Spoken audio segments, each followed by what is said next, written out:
할렐루야. 반갑습니다. 오늘 우리에게 주시는 말씀 지난주에 이어서 누가복음 22장 오늘 54절에서 62절까지의 말씀을 함께 나누겠습니다. 누가복음 22장 54절에서 62절입니다. 한 절씩 하나님의 말씀을 교독하도록 하겠습니다. 예수를 잡아 끌고 대제사장의 집으로 들어갈새 베드로가 멀찍이 따라가니라. 사람들이 뜰 가운데 불을 피우고 함께 앉았는지라. 베드로도 그 가운데 앉았더니 한 여종이 베드로의 불빛을 향하여 앉은 것을 보고 주목하여 이르되 이 사람도 그와 함께 있었느니라 하니, 베드로가 부인하여 이르되 이 여자여, 내가 그를 알지 못하노라 하더라. 조금 후에 다른 사람이 보고 이르되 너도 그 도당이라 하거늘 베드로가 이르되 이 사람아, 나는 아니로라 하더라.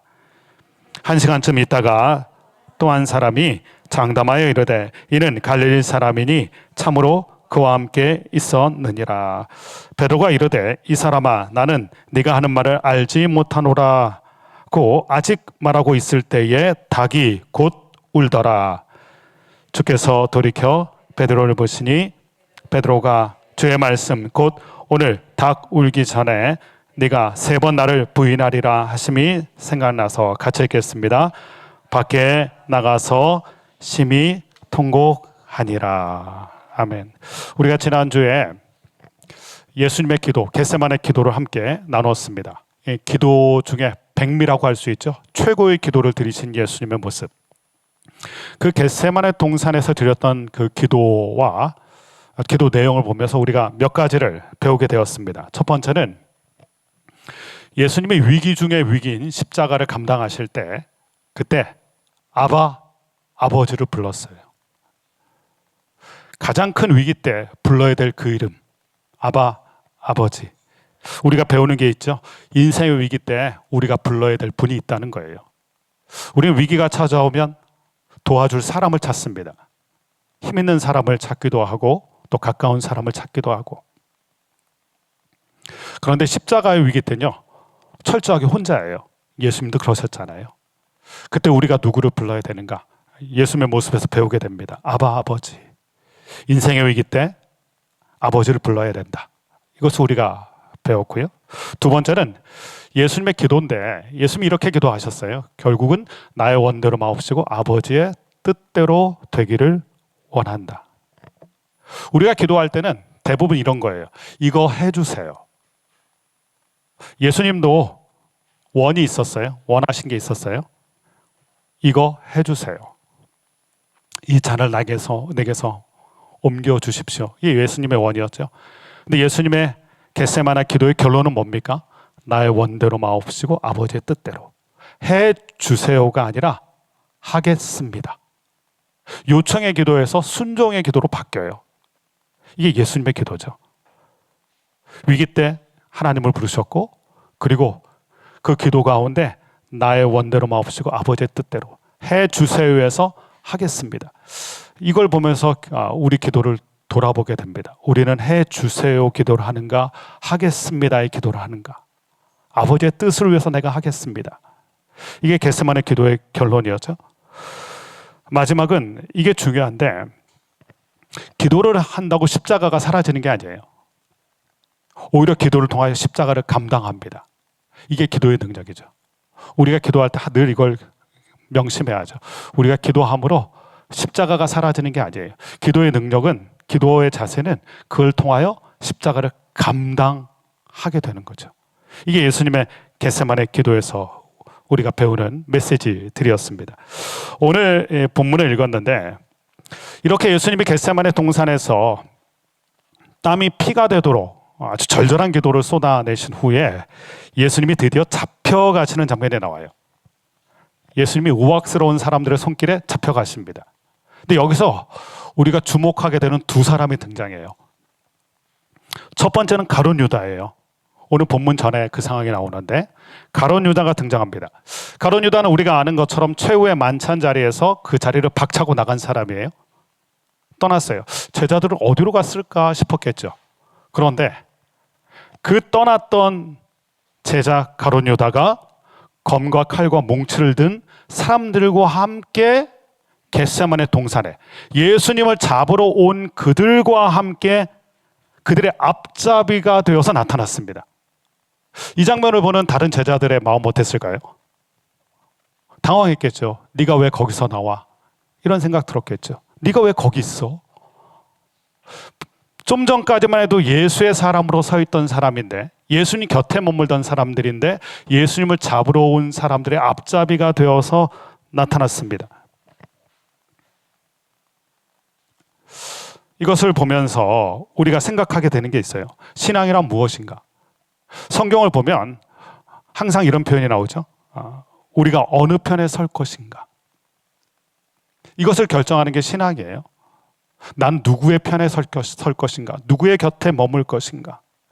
예수님의 곁에 머물러야 될 그 가룟 유다가 예수님을 잡으러 온 사람의 앞잡이가 된 것. 예수님의 마지막 설교가, 예수님 마지막 수업이 요한복음 15장에 보면 그 마가의 다락방에서 세족식과 성만찬을 하실 때 들려주셨던 비유가 참포도나무 가지 비유였어요. 참포도나무. 나는 참포도나무요, 너희는 가지다. 이게 거의 예수님의 마지막 수업이었죠. 그리고 겟세마네 동산 가셨으니까. 근데 거기서 하셨던 말씀이 그거였잖아요.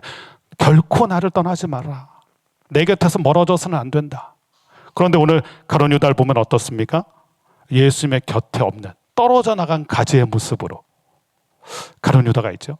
주님께서 당부를 하셨어요. 어떤 일이 있어도 내 곁에서 떨어져서는 안 된다. 근데 떨어져 나간 가지가 바로 이 가룟 유다의 모습이에요. 이 가룟 유다의 안타까운 모습이 오늘 성경에 등장하고요. 두 번째 등장하는 사람이 있습니다. 베드로예요.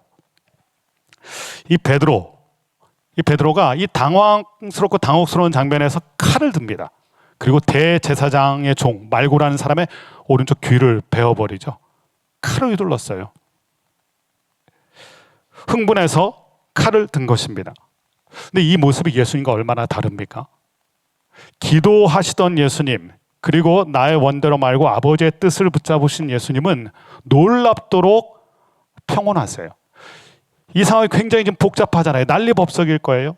위협감이 있고 어려운 상황이었어요. 근데 예수님은 놀랍도록 평정심을 유지하고 계세요. 그런데 베드로는 어떻습니까? 기도에 실패했던 베드로는 칼을 들어요. 칼을 들고 칼을 휘두르는 모습. 우리가 이것을 통해서 또 배우는 게 있어요. 기도가 없는 사람, 기도에 실패하게 되면 우리는 감정의 노예가 돼요. 혈기를 부리게 돼요. 그리고 칼을 들게 돼요. 근데 예수님 얘기하셨죠. 이것까지 참으라. 기도하지 않으면 참기가 어려워요. 분노가 일어나고 감정의 파도에 휩쓸리게 되고, 그래서 기도하지 않으면 우리는 감정대로 행하게 돼 있어요. 이것까지 참으라 주님 말씀하시죠. 그러면서 예수님께서는 오늘 말씀처럼 마치 극악무도한 범죄자가 현장에서 체포되어서 끌려가듯이 예수님께서 짐승처럼 끌려가는 장면이 오늘 본문에 나옵니다. 자, 이 장면을 보고 있는 제자들을 생각해 봅니다. 혼비백산에서 다 도망가게 되죠. 왜냐하면 예수님의 이러한 난처한 모습을 처음 봤거든요. 제자들이 여태껏 보았던 예수님의 모습은 어떻습니까? 크고 강한 모습이에요. 파도를 잠잠하게 하고 오병이어로 수많은 사람들을 먹이시고 또 군대 귀신 들린 사람을 귀신을 쫓아내시고 제압하시고, 그러니까 예수님이 여태껏 제자들이 봤던 예수님의 모습은 크고 강한 모습이에요. 절대 흔들리지 않았던 모습. 그런데 오늘 지금 보는 예수님의 모습은 너무 낯선 모습이에요. 이게 제자들이 당황한 거죠. 예수님이 끌려가? 그것도 짐승처럼? 그래서 당황한 제자들이 다 흩어진 거예요. 36개 주랭랑으로 다 흩어져 버린 것입니다. 그 제자들 중에 오늘 베드로를 특별히 본문이 얘기하고 있어요. 베드로가 먼 발치에서 54절 말씀 보면 베드로가 멀찍이에서 먼 발치에서 예수님이 끌려가는 것을 보고 있었어요. 54절 말씀을 다시 한번 보겠습니다. 본문 54절입니다. 같이 읽겠습니다. 시작. 예수를 잡아 끌고 대제사장의 집으로 들어갈새 베드로가 멀찍이 따라가니라. 베드로가 멀찍이 따라갔다. 우리가 알던 베드로의 모습이 아니죠. 베드로는 예수님의 그림자처럼 예수님 곁에 머물던 사람입니다. 그리고 호위무사처럼 예수님 곁에 있었던 사람이에요. 껌딱지처럼. 근데 오늘 모습은 어떻습니까? 멀찍이 따라간다. 마치 도둑고양이처럼 들키지 않기 위해서 예수님이 끌려가시는 모습을 저 멀리에서 바라보면서 도둑고양이처럼 쫓아가고 있는 모습이 베드로의 모습이에요. 예전에는 어땠습니까? 예수님이 인기가 좋았을 때, 예수님이 환영받았을 때, 예를 들면 예수님이 예루살렘 입성했을 때 모든 사람들이 종려나무 가지를 흔들고 겉옷을 그 앞에 깔고, 이때 베드로 어디 있었을까요? 예수님 앞에 있었겠죠. 예수님 행차를 진두주의하면서 가장 가까이에서.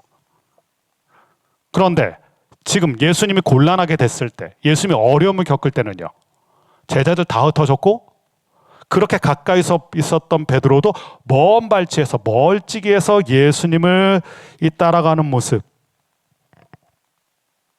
이 모습 속에서 또 우리 모습을 발견하게 돼요.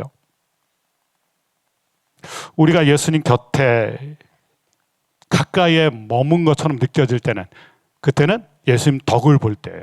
예수님 인기 있을 때, 그리고 내가 그 예수님과 함께 있다는 게 자랑스러울 때, 그때 우리는 예수님 곁에 찰싹 달라붙어 있어요. 내가 예수님과 가장 가깝다는 걸 어필하게 되죠. 나 예수 믿는 사람이야. 그런데 예수님이 오늘 이 모습처럼 맥없이 죄인의 모습으로 난처한 모습이 됐을 때, 그때 우리는 내가 예수의 사람이라는 걸 숨기고 싶어요. 먼 발치에서 멀찍이. 원거리 신앙인이 되는 거죠. 근거리 신앙인이 아니라. 예수님이 인기가 좋았을 때 베드로는 분명히 예수님 가장 가까이 있었을 거예요. 예수님이 끌려가는 모습이 나오자 베드로는 가장 먼 사람처럼 바뀌었어요. 가까이 있던 그가 멀찍이 있게 되는 모습. 유리할 때 가까이 있지만 불리할 때 멀리 있는 모습. 이 모습이 우리의 모습은 아닌지. 우리가 예수님 안 믿는 건 아니에요. 모른 척하는 것도 아니에요. 그러나 내가 손해보지 않을 정도만, 내가 욕먹지 않을 정도만, 혹시 이게 드러나면 내가 불리하면 멀리 있는 모습, 예수의 사람이 아닌 것처럼 있는 모습. 이게 오늘 베드로의 모습이고 또 우리의 모습이지 않나. 그래서 우리가 더욱 이 모습이 안타까운 건 아닌가, 이런 생각이 들어요. 문제는 그렇게 내가 미온적인 태도로 적당한 거리를 예수님과 두면 우리는 이렇게 생각해요. 내가 보호받을 거라고 생각해요. 내가 안전할 거라고 생각해요. 그런데 오늘 상황은 그렇지가 않아요. 55절에서 57절 말씀을 한번 읽어보겠습니다. 55절에서 57절 함께 읽습니다. 시작. 사람들이 뜰 가운데 불을 피우고 함께 앉았는지라. 베드로도 그 가운데 앉았더니 한 여종이 베드로의 불빛을 향하여 앉은 것을 보고 주목하여 이르되 이 사람도 그와 함께 있었느니라 하니, 베드로가 부인하여 이르되 이 여자여 내가 그를 알지 못하노라 하더라. 베드로는 지금 도둑고양이처럼 몰래 숨어 있어요. 멀찍이 있고. 그런데 한 여종이 이 단박에 베드로를 알아봐요. 불빛이 비추는 데 가니까 얼굴이 드러난 거죠. 환해지니까 베드로의 얼굴이 드러났어요. 이 사람도 그와 함께 있었다. 예수님이 기적을 베풀 때나 예수님이 인기가 있었을 때 바로 예수님 곁에 있었거든요. 그러니까 사람들이 단번에 알아보죠. 예수님과 가장 가까이 있었던 사람인데 그 얼굴을 알아본 거예요. 이 순간 베드로 심장이 얼어붙는 듯한 느낌이 들었겠죠. 숨기고 싶었는데, 사람들에게 자신을 숨기고 싶었고 예수님께 자기를 숨기고 싶었는데 사람들이 아니다, 너 그 사람과 함께 있었던 사람이다. 이 일이 있기 불과 몇 시간 전만 해도 베드로는 예수님께 이렇게 얘기했어요. 마태복음 26장 33절 말씀인데요. 마태복음 26장 33절 말씀 같이 한번 읽어보겠습니다. 시작. 베드로가 대답하여 이르되 모두 주를 버릴지라도 나는 결코 버리지 않겠나이다.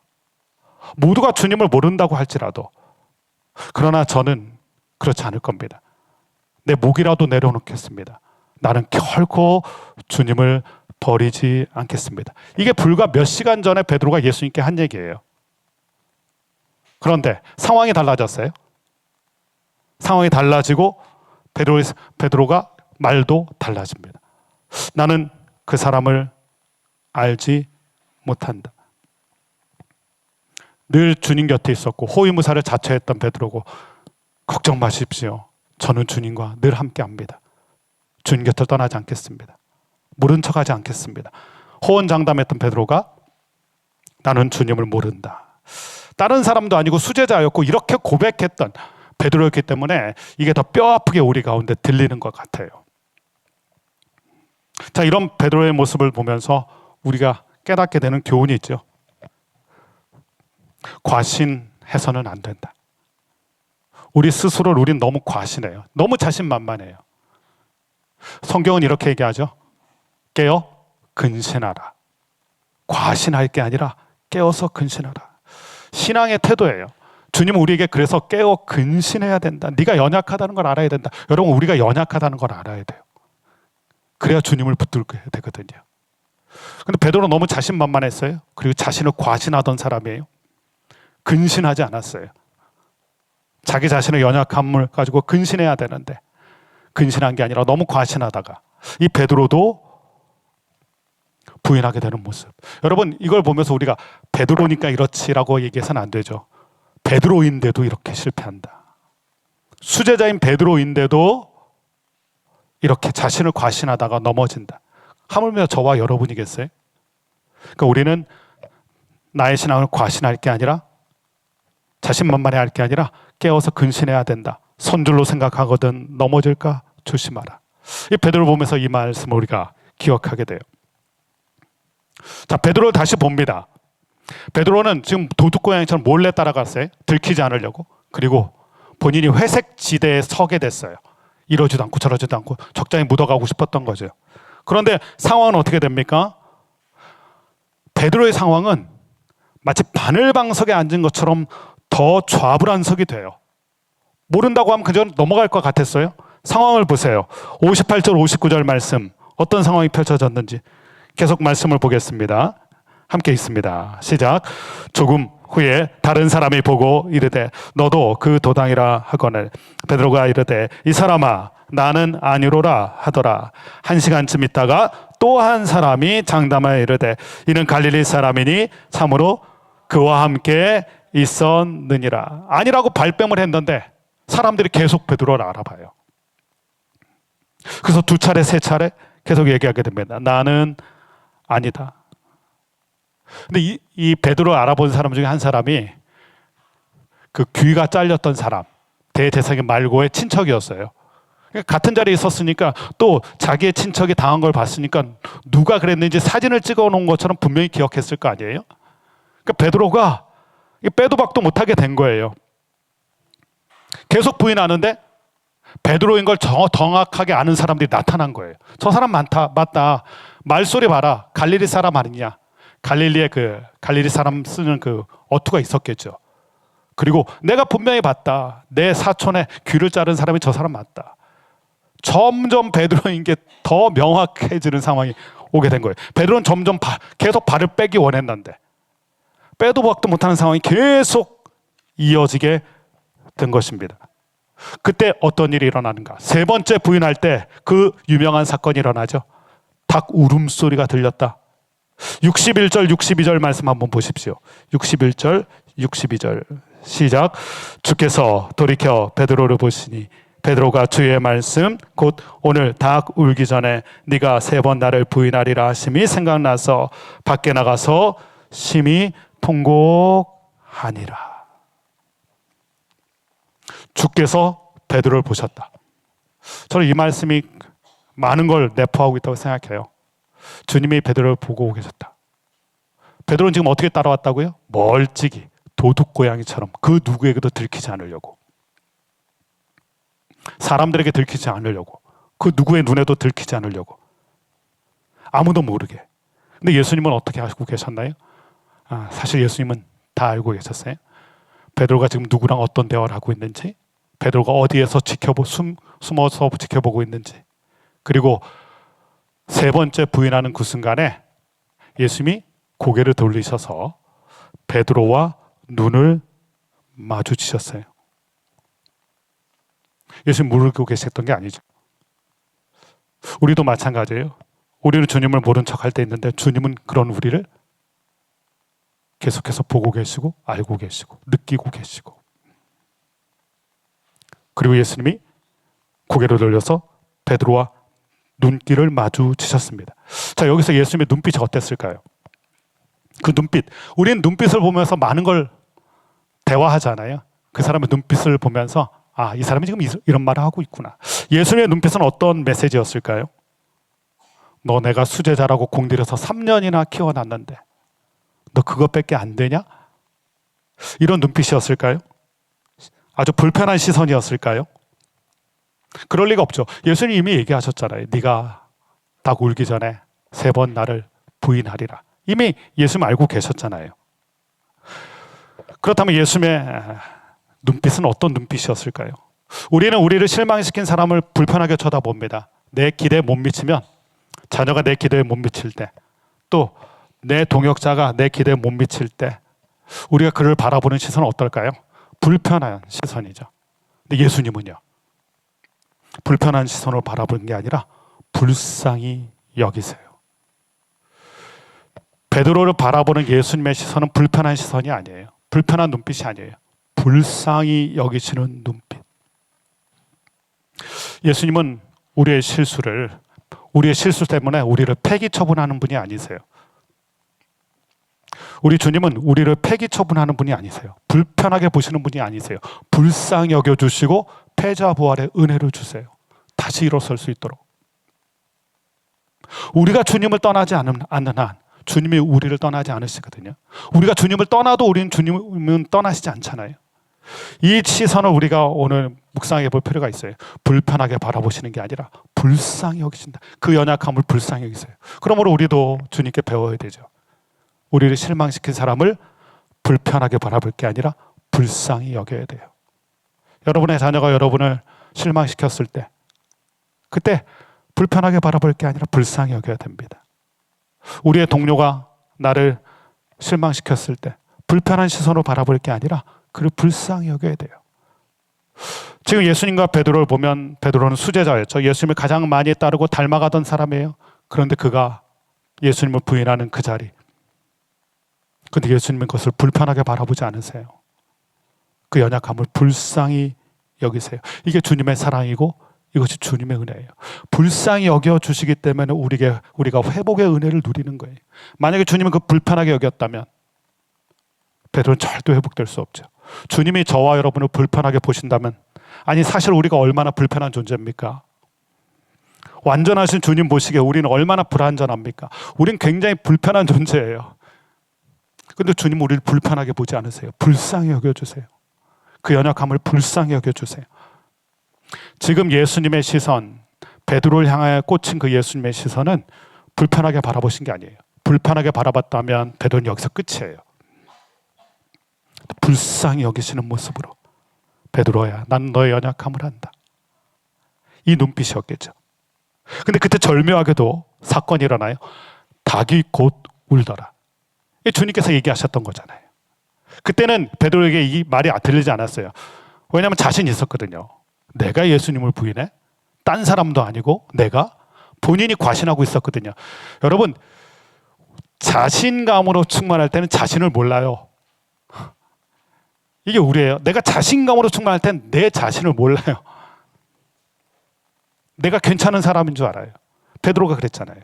자신감으로 충만할 때 자신이 어떠한 존재인지 모르는 거예요. 그래서 근신해야 돼요. 근신해야 내 자신을 살필 수 있어요. 자신감이 있을 때는 우리 자신을 몰라요. 자, 그 눈빛이 마주쳤을 때, 불쌍히 여기시는 그 눈빛을 보게 될 때 어떤 게 일어나냐면 닭의 울음소리가 들렸다. 마치 깊은 잠을 깨우는 잠영종 소리처럼, 우리가 깊이 잠들었을 때 잠영종을 울리면 화들짝 깨잖아요. 이게 닭 울음소리는 베드로를 깨우는 잠영종, 영적인 잠영종 같은 역할이었죠. 근데 여기서 중요한 건 닭 울음소리가 아니에요. 그 다음에 이어지는 표현입니다. 그때 예수님의 말씀이 생각이 났다. 여러분, 우리가 알람을 켜둘 때가 있어요. 중요한 계획이나 스케줄이나 약속 같은 거 있을 때 알람이 울리면 어떻게 합니까? 그게 생각나잖아요. 닭 울음소리가 마치 알람 같은 기능을 한 거예요. 닭 울음소리가 딱 들리자 그게 알람처럼 베드로를 깨웠고, 그때 뭐가 생각났냐면 예수님의 말씀이 생각났어요. 너 근신하라고 했지. 깨어 근신하라고 했잖아 내가. 그 말씀이 생각난 거예요. 여기서 중요한 건 닭 울음소리가 아니라 말씀이 생각났다는 거예요. 주님의 말씀. 이것 때문에 베드로가 회복이 되기 시작해요. 주님의 말씀. 말씀이 생각나야 살아날 수 있고 말씀이 생각나야 회복될 수 있어요. 우리도 중요해요. 하나님께서 저와 여러분에게 베드로에겐 닭 울음소리로 알람 소리를 주셨다면 저와 여러분에겐 다른 알람 소리를 주세요. 어떤 분은 그게 병일 수도 있어요. 사업의 실패일 수도 있고요. 어떤 분은 관계가 어려워졌을 때 그게 우리를 깨우는 알람 소리. 그때 뭐가 생각나야 돼요? 말씀이 생각나야 돼요. 말씀이. 하나님의 무엇인가로 여러분에게 알람을 주셨다면 그때 말씀이 생각나야 돼요. 말씀이 생각나면 살아날 수 있거든요. 베드로가 이걸 잘했어요. 닭 울음소리 때 예수님의 말씀이 생각났어요. 그 말씀을 붙든 거예요. 그 말씀 때문에 살아나게 되고 그 말씀 때문에 회복으로 돌아오게 되는 거예요. 또 한 가지가 있어요. 또 한 가지가 있는데 22장 누가복음 22장 31절에서 32절 말씀을 보면 예수님께서 또 한 가지를 말씀하신 적이 있거든요. 같이 한번 읽어보겠습니다. 시작. 시몬아 시몬아 보라 사탄이 너를 밀가루로 하려고 요구하였으나 그러나 내가 너를 위하여 내 믿음이 떨어지지 않기를 기도하였노니 너는 돌이킨 후에 내 형제를 굳게 하라. 예수님 뭐라고 그러셨냐면 내가 너의 믿음 떨어지지 않기를 위해서 기도한다. 여러분 이 말씀이 참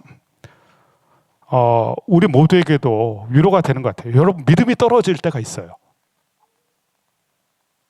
우리의 믿음이 떨어질 때가 있어요. 믿음이 추락할 때가 있어요. 어쩔 때는 날개 없는 추락처럼 깊이 추락할 때가 있어요. 믿음의 사람들을 보세요. 다 믿음의 추락들을 경험한 사람들이에요. 그런데 예수님이 어떻게 하신다고요? 떨어지지 않기를 기도한다.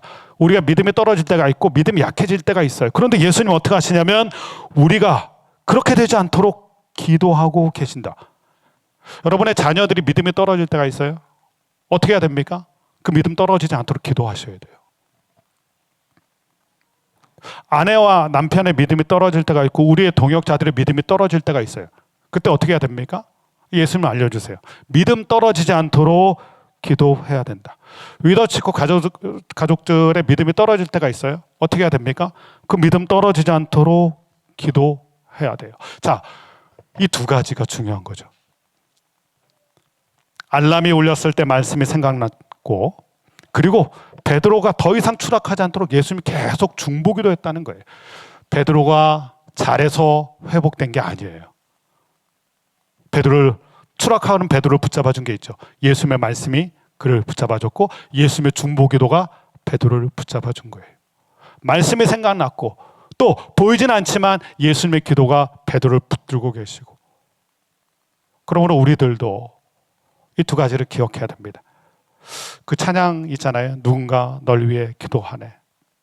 주님이 우리 믿음 떨어지지 않도록 기도하고 계시다는 거 얼마나 위로가 됩니까? 여러분 우리 스스로를 구원할 수 있는 우리 스스로를 성숙하게 만들 수 있는 사람들이 아니에요. 근데 예수님이 어떻게 하신다고요? 계속 말씀으로 깨우쳐 주시고 예수님이 기도로 우리를 붙잡아 주시고 그래서 베드로가 회복의 길로 다시 돌아올 수 있게 된 거예요. 예수님의 말씀과 예수님의 중보 기도. 우리도 이것을 배우게 되죠. 누군가가 믿음 떨어지는 일이 있고 누군가가 추락할 때가 있어요. 그래서 그에게 말씀으로 권면하고 그를 위해서 중보 기도해야 되고 오늘 말씀 보세요. 그때 밖에 나가서 심히 통곡하게 되었다. 베드로의 눈물의 의미는 뭘까요? 왜 눈물이 났을까요? 불쌍히 여기시는 주님의 눈빛과 마주치는 순간, 내가 이렇게 부족한데도 주님은 나를 불쌍히 여기시는구나. 울컥하게 되죠. 우리가 주님께 울컥하게 되는 때가 그런 때잖아요. 주님, 저 같은 쓸모없는 사람을 사랑해 주시다니. 이렇게 불편한 존재인 나를 불쌍히 여겨 주시다니. 그때 우리가 울컥하게 되는 거거든요. 거기다가 그래도 나는 너를 포기할 수 없다는 주님의 음성, 하나님의 말씀이 또 우리를 붙잡아 주시고, 그리고 주님의 기도가 우리의 나약한 영혼을 감싸 주시고. 베드로가 들켰기 때문에 통곡한 게 아니에요. 들켰기 때문에 밖으로 뛰어나가서 통곡한 게 아니에요. 불쌍히 여기시는 그 주님의 눈빛, 그리고 연약함에도 감싸 주시고 말씀과 기도로 붙잡아 주시는 그 주님의 사랑, 이것 때문에 베드로가 회복되기 시작한 거예요. 우리도 마찬가지죠. 이 두 가지를 잘 붙잡아야 돼요. 말씀과 기도가, 주님의 중보기도가, 또 우리의 중보기도가 누군가를 붙잡아주고 살리게 되는 것입니다. 이것 때문에 이 눈물로 베드로가 회복으로 돌아오게 돼요. 오늘 이 베드로, 사실 상황은 지금 난리법석이잖아요. 이게 얼마나 빠르게 진행됐겠어요. 그리고 얼마나 정신없이 진행됐겠어요.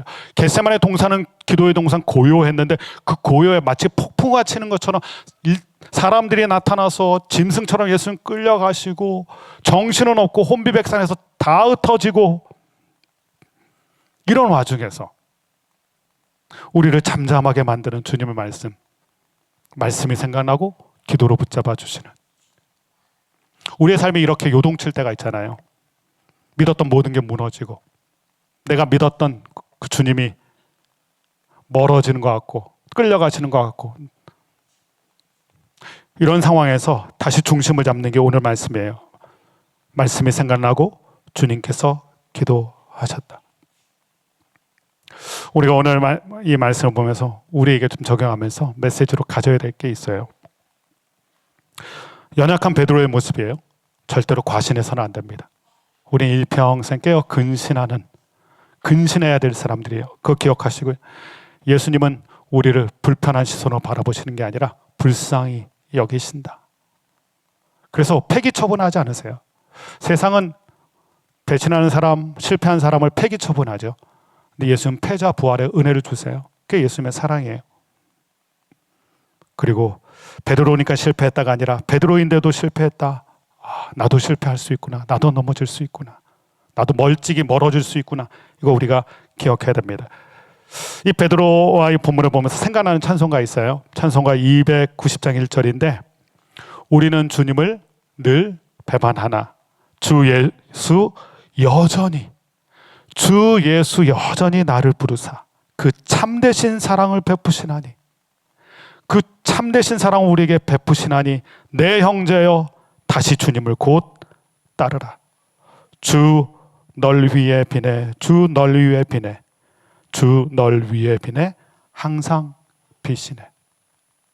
베드로의 연약함에도 불구하고, 베드로의 실수에도 불구하고 붙들어 주시는 그 놀라운 사랑과 은혜, 불쌍히 여겨주시는 그 은혜, 그거 기억하면서 여러분, 우리는 우리 자신 때문에 일어설 수 있는 게 아니에요.